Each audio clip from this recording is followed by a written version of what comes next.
Kasi, tama, ombudsman tsaka ano ngayon, DOJ eh. Oo. Department of Justice. Doon natanong na siya. Ano Okay. ba ang update nyo dyan sa, ano na yan, sa flood control, sa investigasyon ninyo? Okay. Ano ba mga lumilitaw? Ang sabi po ni Ombudsman Boying Rimulya, natukoy na nila ang epicenter o Yan. sentro ng flood control project. Yan ang sinasabi na natin. Sa pool. Alam mo kung saan? Saan yan? Sa Davao City. Davao City, pare ko.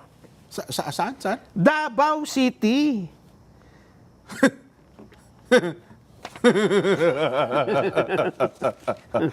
Davao City yan. Ay. Wala nang iba.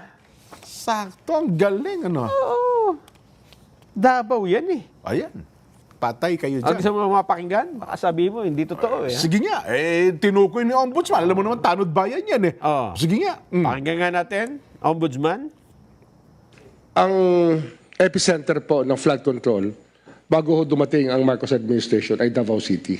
Okay. Ang ecosystem of corruption po mabigat. Mahirap pong pasukin. Mahirap pong kumuha ng impormasyon. Marami hong taong hindi nagsasalita. Pero hindi ho kami tumitigil. Davao po yung ecosystem na aming tinutukoy. At kasi doon ho maraming pondo na pumasok daw sa flood control. Yan po yung aming kinakalap ng gusto. At meron pa ho mga lalawigan na aming tinitingnan sa panahong yon upang makita yung pattern kung saan po nagsisimula yung mga pattern, Your Honor. Okay, so, okay, malinaw po ang sinabi. No? Epicenter of corruption, Control, Your Honor. Flood control flood projects, control Your Honor. corruption, ang Davao City nung panahon ng nakaraang administrasyon. Opo, but I will not draw that conclusion immediately. Okay. Ito po yung pinag-aaralan namin kasi ang mahalaga po, makita namin ang ebidensya sa ground, Your Honor. Okay. Ayun. Yari kayo, mga taga Davao. Yari. Oho. Magtago na kayo. Oho. Ang nagtatanong pala si Congressman Tingyo yun, ano? Di ba? At talagang pero sabi niya, wag don't draw into conclusion daw, sabi, di ba? Oo. Kasi inaaral pa nila. Pero pinalutang na mismo ni Ombudsman Boying Rimulya. Alam nga naman, hindi nila i-push yan. Di ba? Kasi dapat, hindi naman niya basta palulutang yan Oo. kung, at tinatanong sa kanya, kung walang dahilan. Aha. Di ba? Ang sabi niya- Bagamat may pasubali. Ang sabi niya, mahirap kumuha ng ebidensya. Kasi wala doon mga tao nagsasalita. Ay, ibig sabihin, wala pa silang ebidensya na sapat. Kasi hindi nagsasalita siguro yung mga tao pa. Takot daw eh. Ba? Oho. Yan na. Yari na kayo dyan. At aalamin, si Ombudsman Boying Rimulya, pakilala ko yan eh. Oo, anong pagkakakilala mo dyan? Talagang pag sinabi niyan, susuy-suyon talaga yan. Ganun ba? Oo. Basta ang tama dun sa target. Oo. Davao City. Pag lumihis, teka lang, lumilihis tayo, hindi tayo sa Davao City. Magpadala tayo ng marami. Parang nawala ako sa wish. Kasi Jen, ganito yan, di ba? Oo. Sino ba ang, doon muna tayo sa mayor. Oh. Ang mayor baka sa mga flood control na nadadawit din ba? Hindi masyado, ano? Kasi may local fund. Meron silang local fund. Bukod doon sa pondo ng flood control na under DPWH. Ay, sino bang mayor nung ang presidente ay si Digong? Si Inday Sara. Ay, tama. Inday Doon Sara. nga ang ayun. Yun ang direksyon na pupuntunin talaga. Yun nga ang sentro. Oo. Oo. Tama. Sana makakuha ng mga matitibay na ebidensya talaga ang ombudsman. Kasi bagamat sabi niya, 'di ba, yung kanyang don't draw into conclusion, binabanggit niya kay Congressman Tinio, pero again, kaya mo pinalutang ito, meron ka na kahit papaano ay mga ebidensyang masasabi mo. Ang nagtataka lang ako dyan, sa tinagal-tagal ng investigasyon ng Senate Blue Ribbon hanggang ipatigil, Oo. hindi man nabanggit ang Davao City. Di ba? Sa flood control investigation. Dati parang nahapyawan doon sa paratang na 61 billion yung kay Pulong. Oo. Nahapyawan Okay, lang. pero tapos na yung mga, wala nang, Oo, yun nga. hindi na ongoing, lumabas na lang yun, hindi na sa investigasyon. Hindi na. Oo. Di ba? Kasi nagsimula talaga yung Bulacan. Oo. Doon talaga. So ang akala ko kasi ang ground zero, Bulacan dapat. kasi tinutukoy ni Kong, hindi sa corruption kundi flood control scandal. Oo. Binigyan din niya kanina. Ang alam ko, nabulgar, Bulacan. Kasi doon sa may Kalumpit, Bulacan nga. At saka naglitawan na. Naglitawan na, sunod-sunod na yun. Pero dun sa investigasyon ng Senate Blue Ribbon Committee, kahit pa yung si Lacson nang nakaupo, Oo. hindi man nabanggit ang Davao. Di ba? Wala rin ako matandaan. No? Oh. Bagamat bumabaha rin sa Davao. Lahat naman eh. Oo. So, ayun. Wala akong masabi. At nung panahon na yon, sino ba rin ang congressman noon? Ang congressman noon ay Hindi pa. si Pulong ang congressman. Oo. Si Kong Pulong. Oo. Hanggang ngayon naman, siya pa rin congressman eh. Oo. At ang isa, si kabilang side, si Ungab ata. Oo, Parang dalawa sila dun eh. Oo. First district tsaka second district eh. Di ba?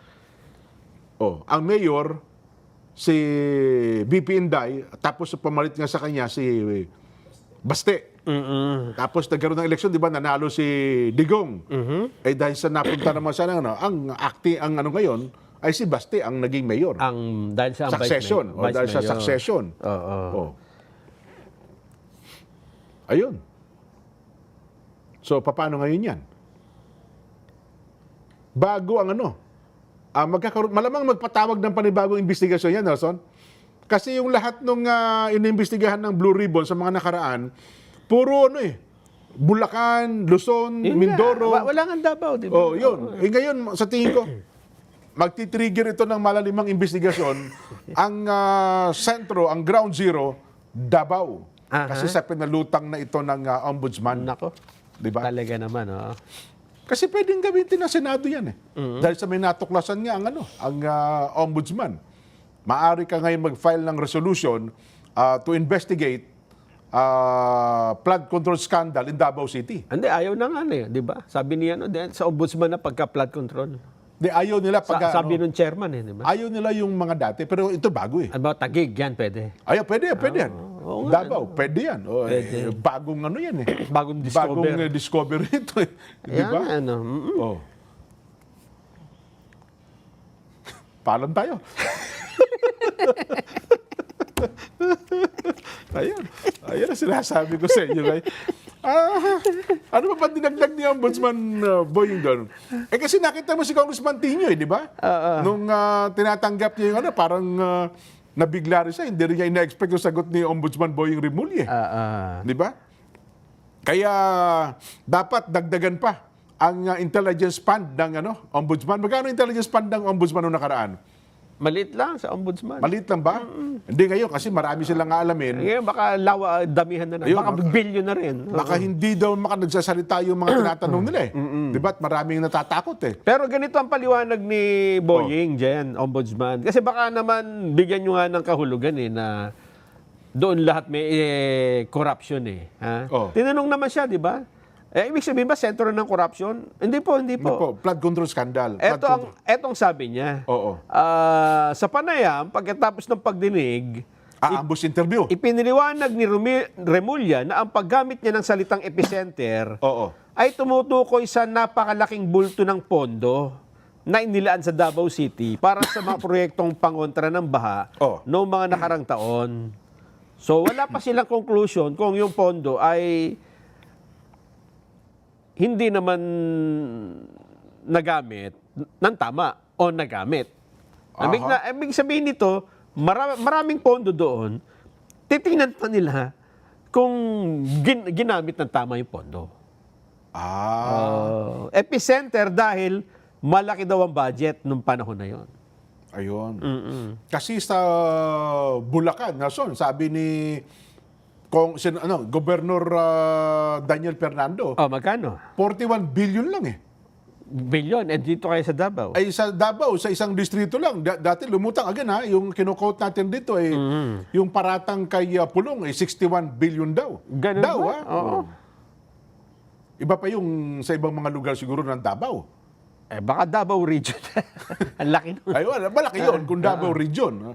Pero kung Davao City lang, dalawang distrito ang Davao City. Yes. District 1 at saka District 2. Banggit niya, Davao City, di ba? Oo. Ayun, hindi naman Davao Region eh. Ayun. Sa loob ba ng ilang taon, halimbawa sa pangunguna ng dating Pangulong Rodrigo Duterte, 6 na taon yun, Nelson, ano? In 6 years, magkano ang nilaang flood control project diyan sa Davao? Oh. At sa iba pang mga lugar. Ayun. So, babalikan siguro ng ombudsman yan, Nelson. Oo, tama.